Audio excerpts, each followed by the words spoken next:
Sorry about the delay in this, but Murphy is alive and well. Good morning again, and it will soon be noon, I'm sure.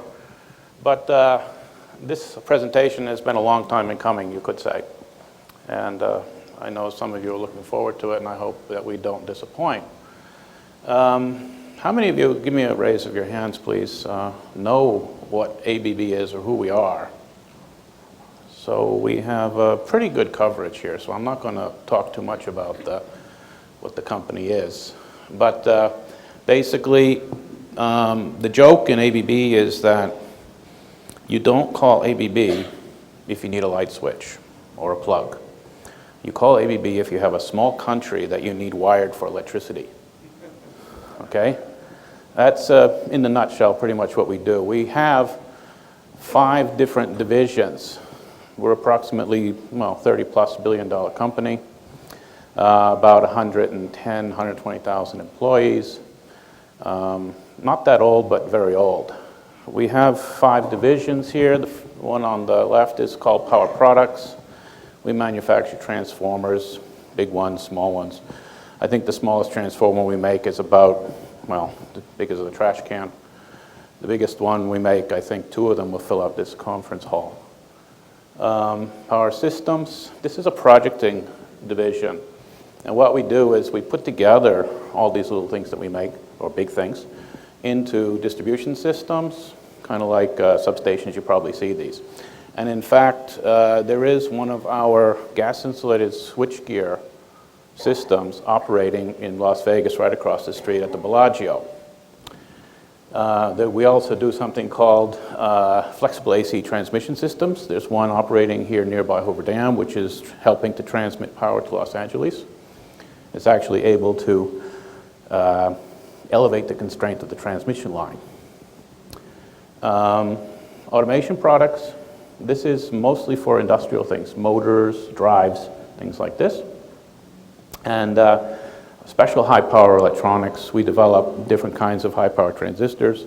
And in fact, if you flew into the airport here, the radar system is using our high-power pulse generation systems, which is a new system that is replacing vacuum tubes in one of the last frontiers. Process automation is basically another projecting division, and we do things for industry, control systems, rolling lines for steel, paper mills, this kind of thing. And finally, we have robotics on the end, which is making these 2 different kinds of robots. Basically, you have this articulated arm industrial robot, and we also have one that looks like an upside-down spider. And what that does is precision pick-and-place systems.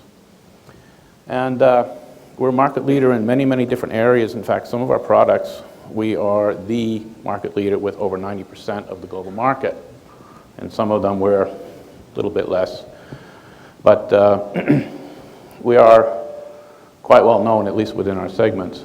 Now, what about ABB? It started out as 2 different companies, both of which were born, now in the 1800s. And one is SAP, which is Sweden, which actually stands for Allman Svenska Elektroaktiebolaget, and shortened to ABB. And the other one was BBC, which is actually Brown Boveri Company, which is in Switzerland, also partly in Germany.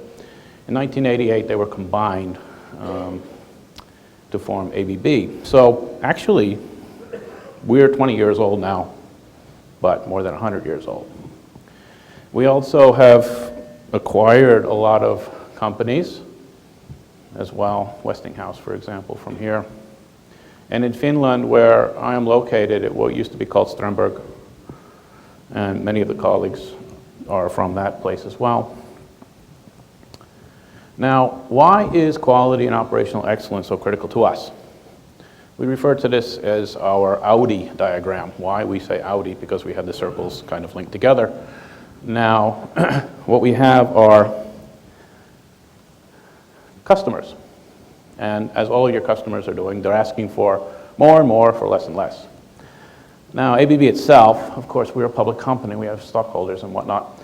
And we recognize that we have a cost of poor quality, so of course we're trying to reduce this. through various initiatives, but also we want to be on the red curve, which is really why we are applying TOC in many places. 3, the supplier, sorry. When I'm doing a consulting project and you start to get the UDEs, people start to say, well, it's this, this, this. Why can't I get my parts? And oftentimes the suppliers is the reason. But as we heard yesterday, it's probably not the suppliers, it's people. But we need to improve supplier performance, and therefore we help suppliers a lot using TOC and quality techniques. And the competitors, of course, also have their own aggressive operational excellence programs. Maybe some of you in this room are competitors to ABB, and therefore we need to be this much ahead of you. Now, this slide I could spend the rest of the presentation on, but basically it's an evolution, how we've actually worked with TOC, or I think I would rather call it flow principles now. Starting in '88, when ABB was created. Now, the first one here, 1992, Production Technology Organization as a part of corporate research, R&D research in Finland. There were 2 gentlemen who had worked in Japan. And they came and they created a separate division within corporate research called Production Technology. The idea was that we weren't good enough at production technologies. Now, when we think about this, you're thinking about the operation, the hands, the touch time. So we were concentrating on touch time improvement, of course, at that time a little bit blind to the problem of waiting time. And I remember at that time the leader of the group had kept talking to us about lean, flow, waste. And I'm thinking, what is this guy talking about? He's like a guru. He's like, we have to read between the lines. We studied and studied and studied, and we also knew about TOC. And so finally we actually had our first DBR implementation up in Finland in '93. In 1998, we had a corporate R&D program for manufacturing technologies, which was not only in Finland but global. And we had people who were looking at different manufacturing technologies. One of them, of course, was planning and scheduling, which, of course, we thought TOC is a great application. We then trained 12 Jonas. And actually, I was in that group, and it was an eye-opener for me, to tell you the truth. I guess I was one of those people who got critical chain right away, and I said, this is fantastic. And as we're going on here, we are actually implementing various TOC in more and more plants. In 1999, we got involved with the MIT Leaders for Manufacturing program and the Cambridge Manufacturing Leaders program. This is an excellent program that you should all think about. These students get a degree in engineering, science, and also a master's in business administration.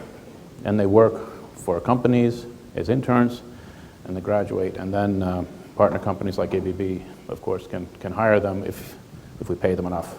These are very, very smart people, very capable. Many of them become plant managers in their early 30s, and very, very good.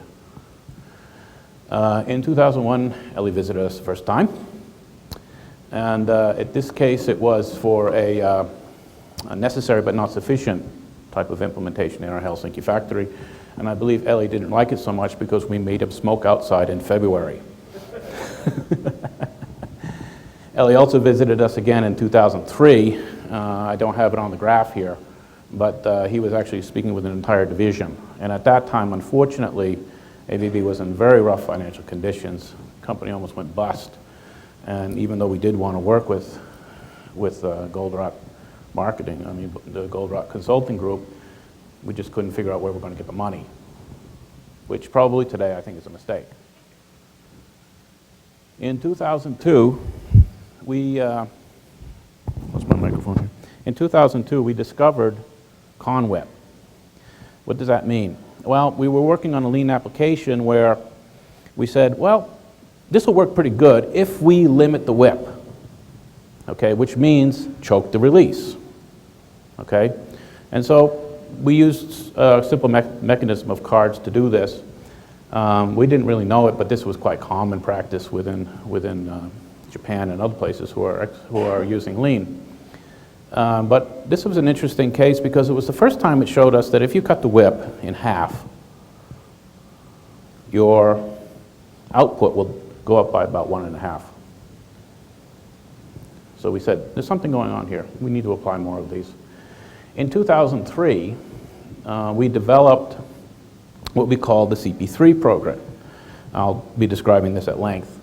And this was, well, we have the tools, but how are we going to apply them in a systematic way? Even though we have the 5 focusing steps or whatnot, but we needed a way to make projects around it.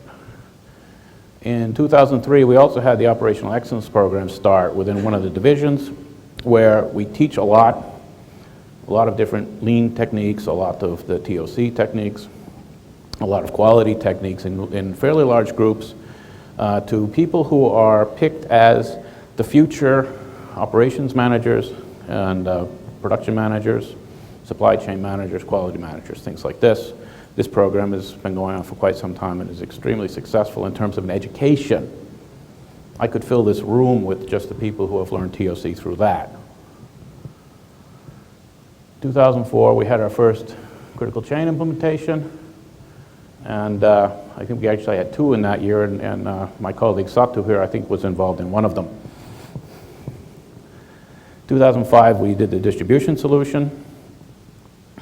In 2005, the executive level now is focusing on, amongst other things, operational excellence. So we have a member on the board who is connected with us, who brings the issues of operational excellence to that level. 2006, at this point, the manufacturing technologies R&D program was mature enough to become a product. If you think about the funnel of development, you have things in R&D, you work on them, they get stable, now it's a product, now I can make money on it. So basically, now we were converted over to the operations development group. We are outside of corporate research, we don't get funding from them anymore. We get funding from a different source. 50 consultants in 4 centers around the world. 2007 is when we did the SDBR and SAP, which Vukash will talk a little bit about. In 2007, we opened up the Operational Excellence Program from just the operations and quality and supply chain to IS.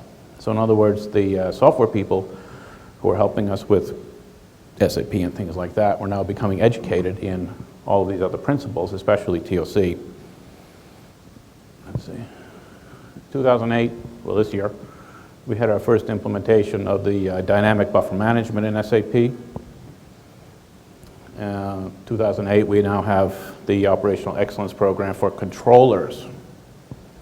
And this is very interesting.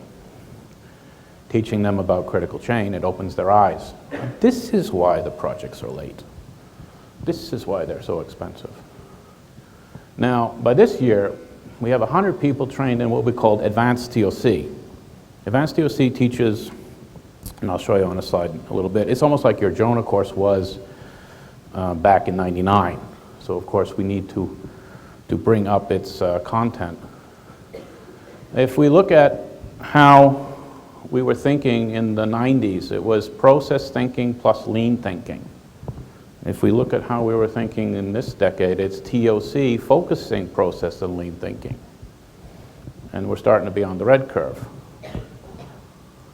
So what also we discovered was that within our group of operational excellence, I mean in terms of the operations development group, we were noticing we were having high turnover. We'd get people in, they would work for a few years, and then they would leave. And we're thinking, well, we want to keep these people. But we noticed that they're leaving to the ABB companies, and they're becoming operations managers. They're becoming supply chain managers. And so we then said, maybe this isn't really a consulting company. Maybe it's a university. So this is why I have up here, it's ODGU. And what we will be doing in the future is making sure that people can come in from ABB, learn how to do all these things as consultants, go out into the businesses, do projects, improve things. And then they will become more well-known and connected, of course. They will also be exposed to a lot of different companies. Remember, we're talking about over 250 companies within ABB. So it is quite possible that person from one division, he came from a division, will be actually working for another division, totally across. And we're going to be structuring this group so that people can come in, learn quickly, and then within maybe 2 years, go out into the business and become an operations manager.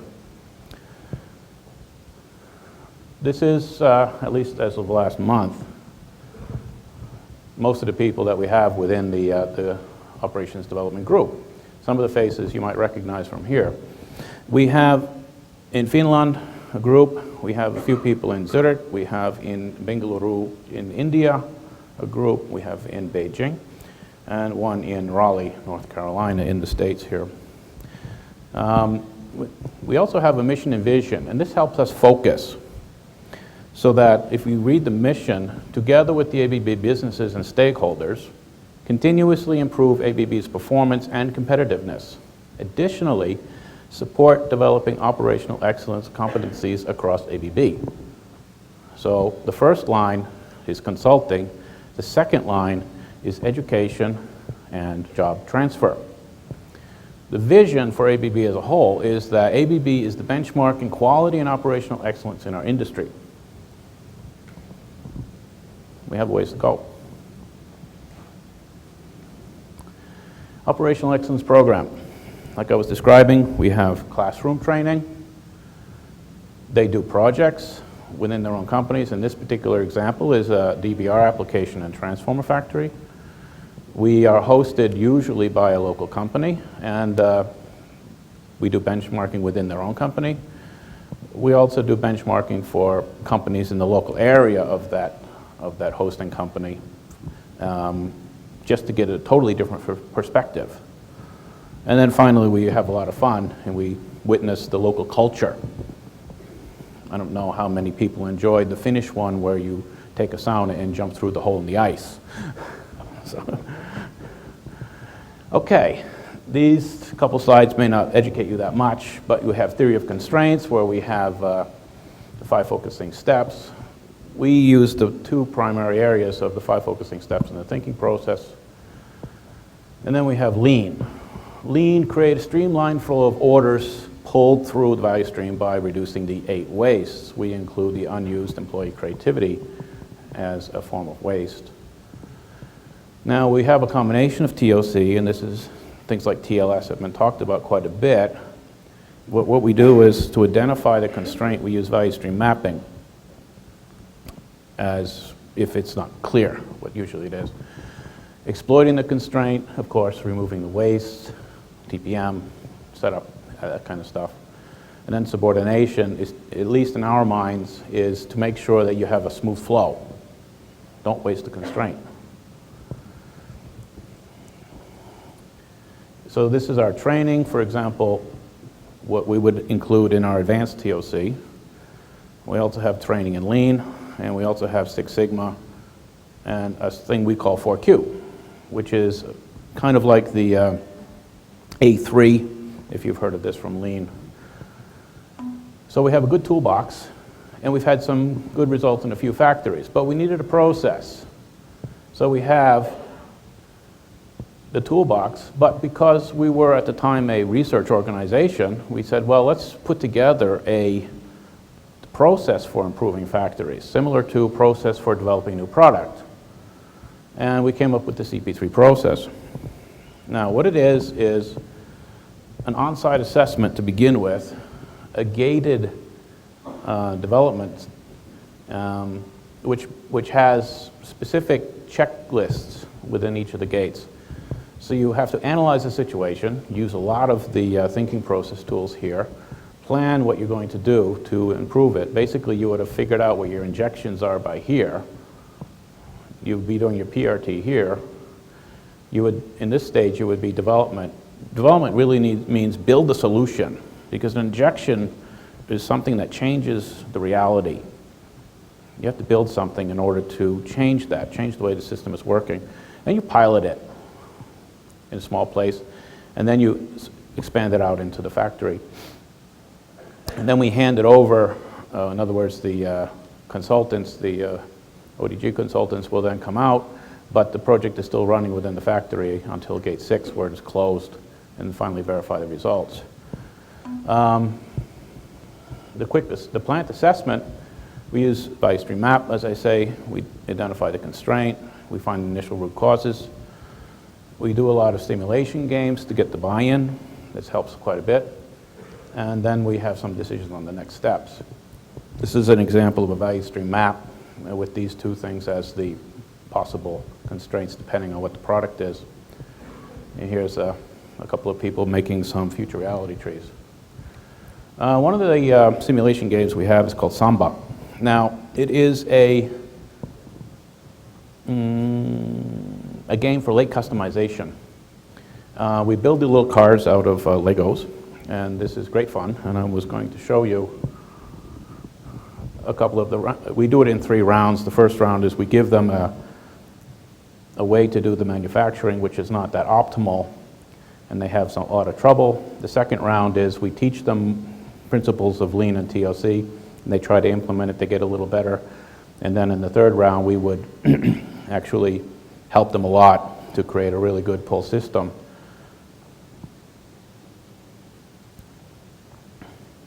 So she's taking an order, giving it to the salesperson. He's got to figure out what to do with documentation. This is the customer. The production is in this U-shaped table. But in the first round, they're so disorganized, they can typically make about 2-3 cars out of 30. The game runs for 8 minutes, simulating a year. Second round, giving an order. Order penetration point has gone a little bit more towards the customer, but still there's some chaos because of over-documentation.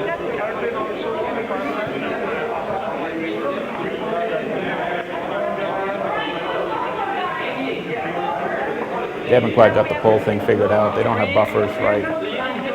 They deliver the product with the wrong documentation, and that, of course, is a quality error. But we have 2. No. I thought the phone number is not. Oh, this was a mistake. Remember, quality also includes quality and documentation to the customer. Do you like it when you get a bad invoice? Final round. They got it pretty well sorted out. The order penetration point is pretty far back. They have a buffer of bodies in white, if you call it that. So the customer is here, they just take it, customize, send it out. At that point, they can make a car in less than 10 seconds, which is attack time. And she's actually going to ask for more orders in a second because they're doing better than 10 seconds per car. This was in a room with 2 other games going, so you can't really get the feel for it. But when you do this type of game, the third round is quiet. Nobody needs to talk anymore because it's all visual. And the thing is, these three games can be run within 2 hours. And I've seen people actually play the game and implement in their factory the solution that they've created using this. You can read this in your slides because I think we're going to run out of time here. Basically, this is what we do, but in the analysis phase, the tools we use. Notice there's a lot of things from the thinking process. In the planning phase, build the pilot solution. I think we heard over the last, well, yesterday people were talking a lot about we need to test it in a small place first, then we'll expand it. In some factories, we have many lines, so therefore we can do it in different lines. But in some factories we have one, so basically we have to pilot it on the line. Go live, monitor it, fix it, and full implementation, you roll it out. In the sustain phase, we verify that the PUGI is in place and working. Basically, if I go back to back into the implementation side, we will not leave the project until it is stable. But if we look at gate 6 here, close project passed when the solution has demonstrated that it is robust to uncertainty. Now, you can put something together in the perfect situation, and it will work for a few months, and you leave, and then all of a sudden we have something in Scandinavia called summer holiday. How many of you are from Europe? How many weeks holiday do you have in the summer? 4? 8? 5? How many are from the States? How many weeks off do you have in the summer? 2? 3? What would you do in the US if you had 4 weeks off? What do you think is going to happen? This is usually where the glitch happens. So we even have a work package in some of our projects which say, this is the work package that takes care of summer holiday. It is serious. Now, here's the results. This is what you've been waiting for. Now, before I go into this list, I just want to say that I was looking at a gate documentation for a project that's going on now, where they developed a solution using supermarkets. And if we talk about build to availability of this company is at 17 days. Put an order in, I can give it to you in 17 days. After this will be implemented, the supermarket system, actually it's a double supermarket system, it will be 6 minutes. Now I said, is this a typo? How can it be 6 minutes? I can't even walk in a warehouse and get it in 6 minutes. So the thing is that we're working towards reducing inventory and making the order to delivery time very fast. Now this is an example of many different companies. I haven't given names. But if you look at the capacity increase, 100% on the first one, throughput time cut in half, on-time delivery to 100. Next one, on-time delivery to 100, throughput time minus 70. We have some outrageous ones here. For example, this one, capacity increased by 260%. Okay? Delivery time minus 60, on-time delivery to 100. Again and again and again. More good numbers. This is, and I just picked out 2 in particular. Power transformers. These are huge things. This is a power transformer used in what we call high voltage DC, which is where we transport electricity over vast distances. Now, there's a person standing here. Okay? Now, these are built in the factory number 2 here. Now, I said the capacity was increased by 20%. Big deal. But when we came to the factory, it was already the largest factory in the world in terms of capacity. We also reduced the throughput time to record low. They could put one of these things together in 35 days. Now, this other factory here, the capacity was increased 100%. We doubled it. They were even thinking of an expansion. We canceled it. On-time delivery, 100%. Reduce the throughput time. Another thing I haven't shown in this case is that we have to test every transformer. And if there's something wrong with it, you have to take it apart. Imagine taking that apart. Okay? They had, at this other factory, because they had so much work in progress, they were making mistakes, quality problems, blah, blah, blah. 0 test failures. And it went from, at this factory, it was increased 100%. So these things work when you reduce the WIP, for sure. Now, this is not in the handout, so you might want to get your pens and pencil, paper. We did the ROI of these, of some 20 projects, these plus some other ones. Now, the average project duration is 16.6 months. This is huge. This is something we really need to work on. The average project 3-year net present value, $14 million per project. The average project total cost, including investments, $500,000. Most of that may be because it's 16 months. So the average project payback period is less than 3 months. What can you conclude from this? It can be said that these projects pay for themselves long before they're finished. We should do more. In one product group, which is spread around the world. I have this little score sheet thing here. It's kind of like a hockey game or a football game, you know, push versus pull.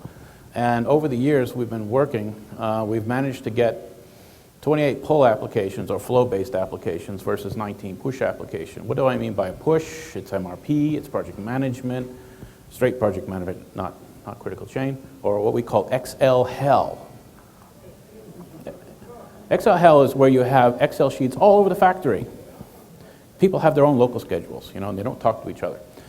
So we're winning on that one, for sure. Towards operational excellence, the signs. Now, job rotation within our group is now seen as a good career stepping stone. That's one thing.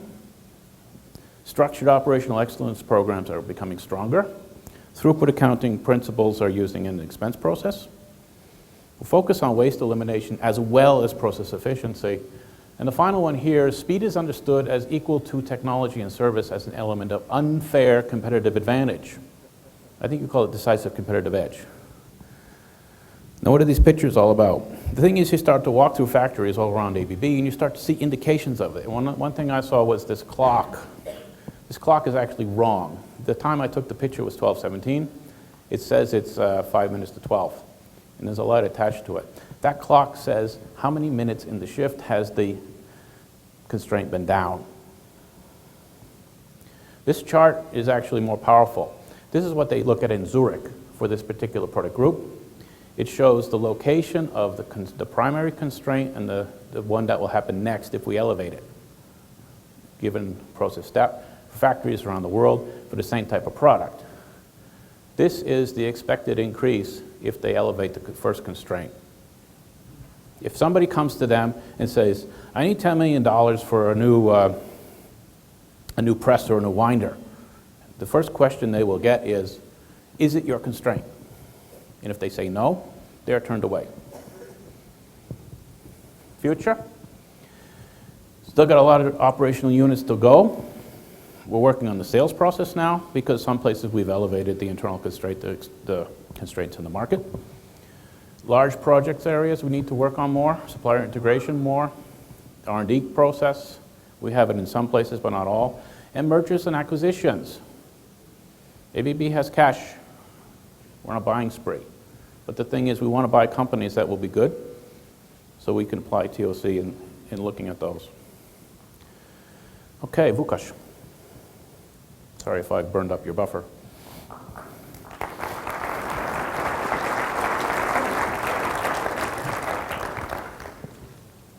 This button. Yes. Good morning. I'd like to share with you how we in ABB joined together TOC and SAP. About ABB, Alex told a lot. About TOC, each and every of you can teach me. And how many of you have heard about SAP? Okay, quite many. Okay, so you know, to those who did not raise their hands, SAP is ERP package. It's the software that tries to run all the company, to manage all activities of the company. Actually, SAP is the biggest provider of this kind of tool. And as I said, my goal as maybe Alan mentioned earlier, that in ABB there is an initiative of OneSimpleABB, having in all factories, in all activities, SAP installed and run all activities using this one. And group of my team was how to enable SAP with TOC, because we can either go, with SAP and then fix the potential damages that are, not in line with what we do in TOC, or we try to SAP do what we want.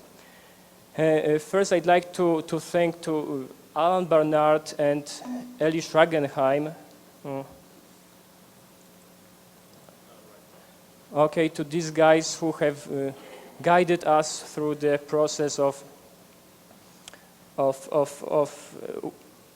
doing SAP better tool. There's also Vesa and Estam in this room, a good friend of mine who is SAP and TOC consultant. Okay. These were the typical business problems that we have met in our factories and that we wanted to somehow deal with. So the problem starting from sales support, how can I reliably give the customer the best date that I can sell something to him. Another one, we want to have constraint in the market. This is our goal, but sometimes it happens that the constraint is in manufacturing. How to squeeze as much as possible from it. Next point is, very often in our factories we are in engineer to order. So, and engineers need to know when to finish their job. They want us to go as late as possible, but they need to go when to finish. Another point, every year there comes new targets, reduce inventory, increase OTD. How to manage this, how to achieve this. And the PUGI, how to do execution, how to be really good in this. Okay, here I have enlisted which tools of SAP, of TOC we have used in SAP. You can see that for sales support we have used this planned load concept from simplified drum buffer rope. For constraint scheduling we have used typical tool from SAP like capacity requirements planning. It happened that we can do engineering support without going into very expensive packages like project systems. We can do it in standard SAP, in standard R3 version. Last but not least, dynamic stock buffer management for inventory and buffer management and conwhip for execution. Going briefly, because there is no time, planned load concept, I think that most of you already know that we want to answer to our customer what's the earliest possible date for him. So we treat either the constraint internally in the factory, or we treat whole factory as a constraint and we calculate how much we are loaded. These orange bars show how much we are loaded in the coming time. What is our backlog?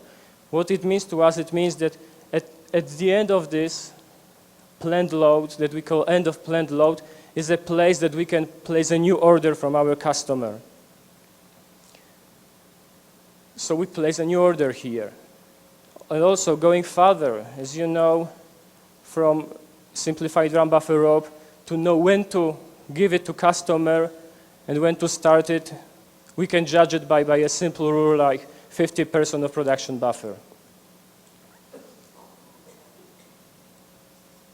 This way we have release point and finish point. Okay, so this was one of the tools implemented in SAP. If we go to another one, it's the typical situation after running MRP. After running MRP, we have materials planned, but what happens, we have overload in some area. MRP is not caring about resources. But it happens that there is also another tool in SAP called capacity requirements planning that it is quite well positioned for drum buffer rope situation. That if you have one constraint in your factory, one constraint in your environment, you can use this. You can say, this one is my constraint. Please do the schedule for this one and leverage all the rest and adjust all the rest to this one. So this is the situation after running this tool. We have implemented also dynamic stock buffer management. Okay, I'm finishing. Very simple reports with a very big power and showing in which materials, in which stocks we should go down, in which we should go up, exactly as you teach us. Single prioritization system, you know, it's one of the most important issues in running production, to have one prioritization system. Here it is based on simple buffer management. Summarizing all of this, what I was talking about, it was possible to do in SAP, either using standard SAP tools by customizing this or creating very simple reports for this. Thank you very much.